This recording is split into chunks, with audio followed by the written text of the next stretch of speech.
Hello, welcome back to my channel. तो आज के इस वीडियो में हम सुप्रीम कोर्ट के द्वारा दिया गया एक लैंडमार्क जजमेंट जो कल ही डिलीवर किया है उसके बारे में बात करेंगे, जिसमें सुप्रीम कोर्ट ने ये बोला है कि स्टेट के पास पावर है कि वो सब क्लासीफाई कर सकते हैं शेड्यूल कास्ट को कोटा के लिए। जो एससी कोटा है जो अभी 15% है उसके अंदर सब क्लासिफिकेशन के लिए सुप्रीम कोर्ट ने परमिट कर दिया है स्टेट गवर्नमेंट को। तो इस वीडियो में पूरा इस टॉपिक को अच्छे से समझेंगे, तो वीडियो पूरा देखिए। चलिए शुरू करते हैं। ये जो जजमेंट था ये 7 जजेस की कॉन्स्टिट्यूशनल बेंच थी जिसके द्वारा दिया गया है और जजमेंट 6:1 की मेजॉरिटी से आया है। अब इस जजमेंट ने स्टेट गवर्नमेंट को परमिट कर दिया है कि वो सब क्लासीफाई कर सकते हैं विद इन द एससी और एसटी कोटा, जिससे कि अफर्मेटिव एक्शन का जो कॉज है उसको और एडवांस किया जाए और सोशल जस्टिस जो समाज में ज़रूरी है और जो हमारे प्रेम्बल में भी दिया गया है सोशल जस्टिस होना चाहिए, उसको इंश्योर किया जाए। देखिए, जैसे कि आप सब जानते हैं कि कॉन्स्टिट्यूशनल में कुछ फंडामेंटल राइट्स दिए गए हैं सभी को, जिसमें पहला फंडामेंटल राइट है राइट टू इक्वालिटी, जो आर्टिकल 14 टू आर्टिकल 18 में इंश्राइंड है। आर्टिकल 14 किसकी बात करता है कि इक्वालिटी बिफोर लॉ, कि लॉ के सामने सभी इक्वल हैं। और जो आर्टिकल 15 है वो किसकी बात करता है कि prohibition of discrimination on the ground of religion, race, caste, sex और प्लेस ऑफ बर्थ, कि रिलीजन, धर्म, जाति, कास्ट और सेक्स, लिंग और जो प्लेस ऑफ बर्थ है, जो जन्म के स्थान पर, इसके बिहाफ पे कोई भी डिस्क्रिमिनेशन नहीं होगा इन ग्राउंड्स पे। और आर्टिकल जो 16 है वो इक्वालिटी ऑफ अपॉर्चुनिटी की बात करता है पब्लिक एम्प्लॉयमेंट में। पर क्या है कि हमारा जो समाज है, जैसे कि आप जानते हो कि ब्रिटिश टाइम से ही क्या चल रहा है कि डिवाइड है, समाज डिवाइड है, अपर और लोअर कास्ट में डिवाइड है।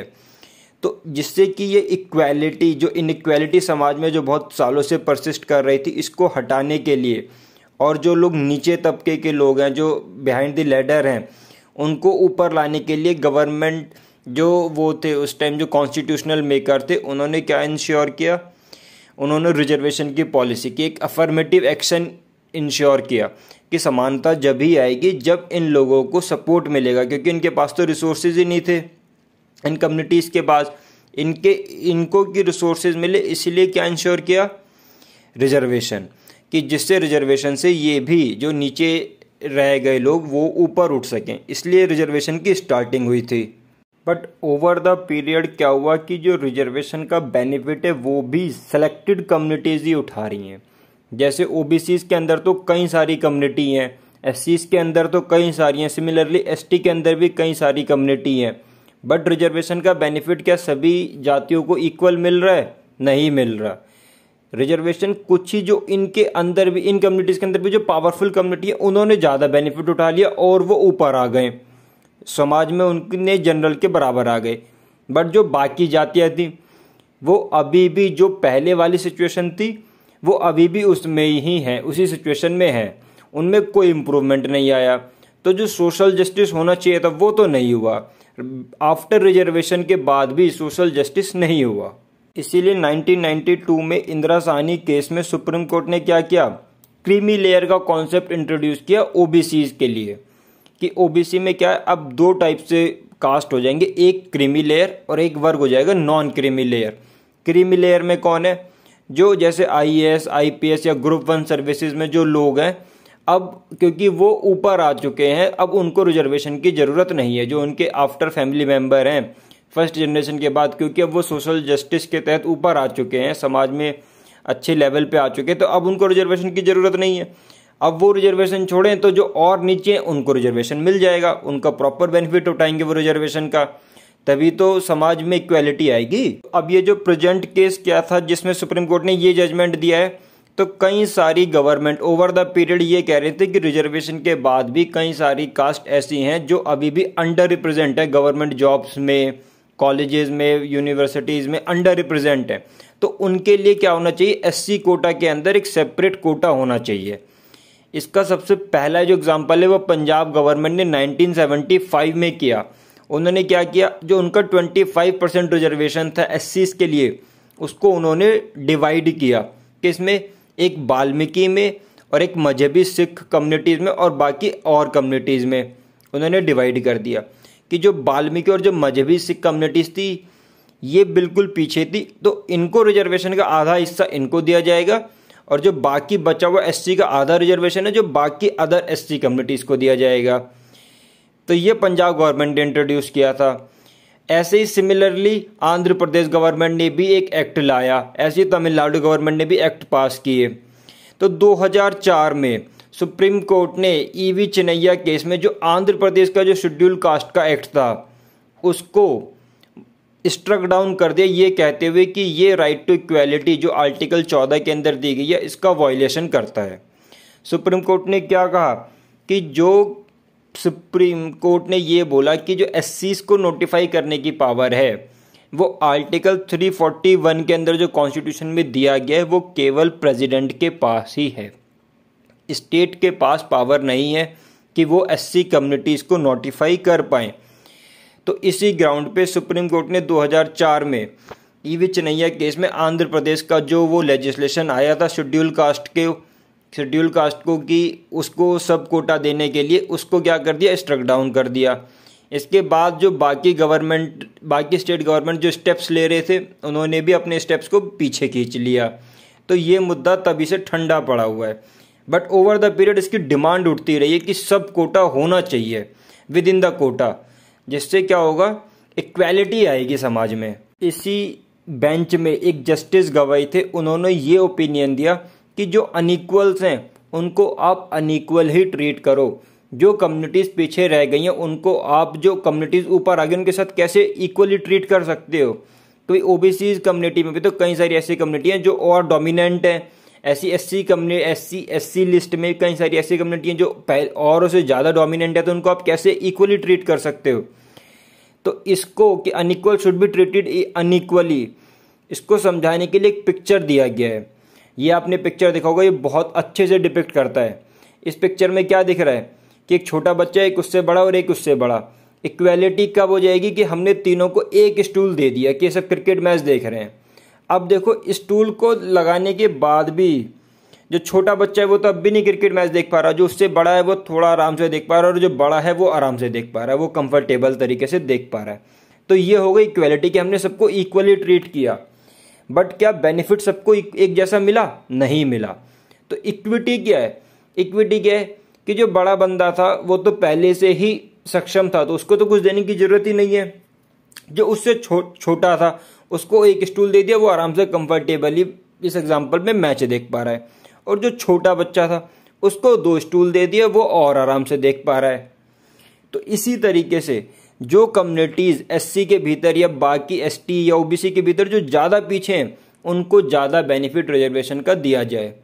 ठीक, तो ये इसीलिए सुप्रीम कोर्ट ने ये सब क्लासिफिकेशन इंट्रोड्यूस किया है। इसमें इसी जजमेंट में कुछ जजेस ने तो ये भी बोला है कि जो क्रीमी लेयर का जो कॉन्सेप्ट जो हमारा ओबीसी की रिजर्वेशन में लागू है वो क्यों ना एससी और एसटी के केस में भी लागू कर दिया जाए।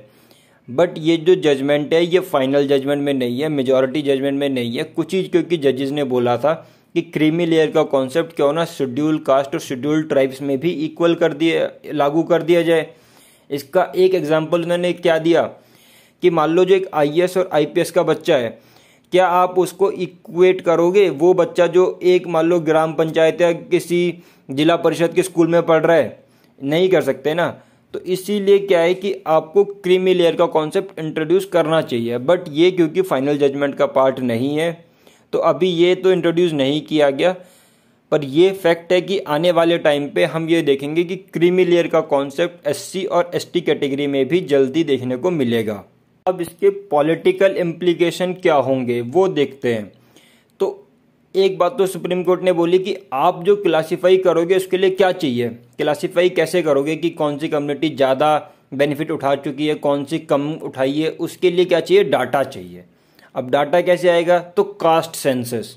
बिना कास्ट सेंसस के कैसे डाटा मिल पाएगा कि किस कम्युनिटी कितना बेनिफिट एंजॉय किया है? तो कहीं ना कहीं जो अपोजिशन की डिमांड है, जो अपोजिशन डिमांड कर रहा है कहीं पिछले 2-3 सालों से, कास्ट सेंसस जो उनका मेन मुद्दा रहा है लास्ट इलेक्शंस में भी, तो उसको कहीं ना कहीं और बूस्ट मिलेगा।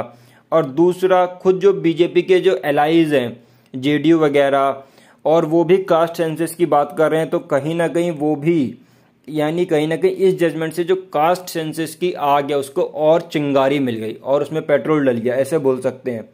और दूसरा जो स्टेट कई सारे हैं, जैसे पंजाब, बिहार, तमिलनाडु, जिन्होंने पहले ट्राई किया था कि सेपरेट रिजर्वेशन किया जाए या विद इन द रिजर्वेशन के अंदर जो कोटा इंट्रोड्यूस किया जाए, अब उनके लिए कहीं ना कहीं एक रास्ता साफ हो गया है कि अब वो इंट्रोड्यूस कर सकते हैं। और ऐसा ही नहीं है कि बाकी अपोजिशन खुद लास्ट इलेक्शंस में, जो अभी इलेक्शंस खत्म हुए 2024 जनरल इलेक्शन में, इसमें तेलंगाना में एक रैली में प्राइम मिनिस्टर ने खुद प्रॉमिस किया था कि बीजेपी भी जो है तेलंगाना में एक मदिगा कम्युनिटी है, एससी कम्युनिटी है और एक माला कम्युनिटी है। तो मदिगा कम्युनिटी के मेंबर ये क्लेम कर रहे थे कि उनको रिजर्वेशन का प्रॉपर बेनिफिट नहीं मिल रहा है, और जो माला कम्युनिटी, जो डोमिनेंट कम्युनिटी है, वो रिजर्वेशन का ज़्यादा बेनिफिट उठा रही है। तो प्राइम मिनिस्टर ने रैली में खुद कहा था कि गवर्नमेंट आएगी अगर हमारी, तो हम ऐसा लॉ पास करेंगे या कुछ ऐसा करेंगे जिससे मदिगा कम्युनिटी भी बेनिफिट उठाए। तो कहीं ना कहीं ये एक कंसेंसस बनता हुआ दिख रहा है। तो इस जजमेंट से देखने वाली बात होगी कि क्या होता है आगे। बट ये जरूर है कि जजमेंट एक बहुत ही लैंडमार्क जजमेंट है। इससे जो हमारा सोशल जस्टिस का जो प्रिंसिपल है कि समाज में इक्वालिटी होनी चाहिए, उसके लिए ये एक बहुत ही अच्छा जजमेंट आया सुप्रीम कोर्ट की तरफ से। जैसे कि आप सबको पता है कि अब क्या हो रहा है कि समाज में इस टाइम इनइक्वालिटी बहुत है। इनइक्वालिटी इतनी ज़्यादा है कि जो लास्ट ऑक्सफैम की रिपोर्ट आई है उसमें खुद बताया गया है कि 1%, इंडिया में जो 1% रिचेस्ट पॉपुलेशन है उसके पास एटलीस्ट 86% रिसोर्सेज हैं। तो सोशल जस्टिस ऐसे तो कभी नहीं इंश्योर होगा। और दूसरा, जो ऐसे अगर रिजर्वेशन का भी बेनिफिट हर कम्युनिटी बराबर नहीं उठा रही है, फ़ायदा बराबर नहीं मिल रहा हर कम्युनिटी को, तो इसी को देखते हुए पीछे गवर्नमेंट ने 5-6 साल पहले ओबीसी में सब कैटेगराइजेशन के लिए एक रोहिणी कमीशन को अपॉइंट किया था। उन्होंने अब कमीशन ने अपनी रिपोर्ट गवर्नमेंट को सबमिट कर दी है, प्रेसिडेंट को।